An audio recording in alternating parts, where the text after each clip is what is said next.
Thank you for having me. My name is Peter. And I'm honored to review the book, The Bridge, written by Equal Education Chances. I've been a book reviewer. I've been a peer-to-peer reviewer of journals, articles, scientific blogs, scientific materials. And I would say A Bridge to a Better World. The book is purely a masterpiece, right? Equal Education Chances gave that book the whole of its theory, application, whatever they need to bring on the book. It was purely amazing. I would say, having gone through the entire chapter from the beginning of chapter 1 to the end, I have a couple of things I need to say about the book, The Bridge. So, The Bridge, in my opinion, isn't just a book about education, right? It's a beacon of hope for a more inclusive and a compassionate society of education.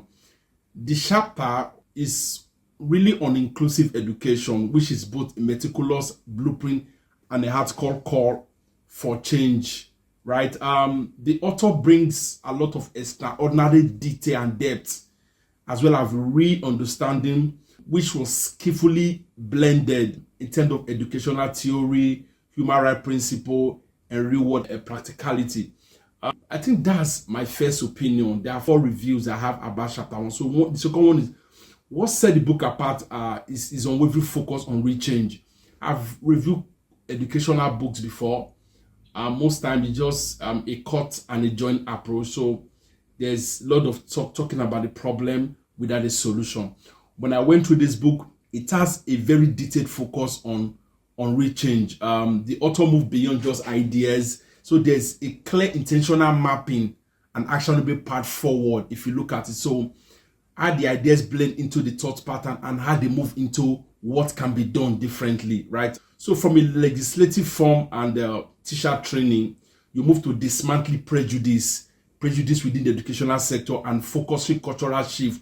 Every detail is addressed with passion, dedication, and from a place of care. This chapter is full of illumination, right? In this humanity, it takes what could be a dry discussion on policies and bureaucracy and transform it into a very compelling narrative. It became a lively topic from a legislative point of view. Policies, what can be done about education, everything transcend and make it very, very, very organized in terms of talking about dignity, justice, and the shared human right to learn, right? So by linking the inclusive education to economic, social, and moral progress, the author shows that it's not just a necessity for whom, but it's a beneficial for everyone. It's both from the education provider giver to the legislative reformer to everyone, down to the child who needs the education in the classroom.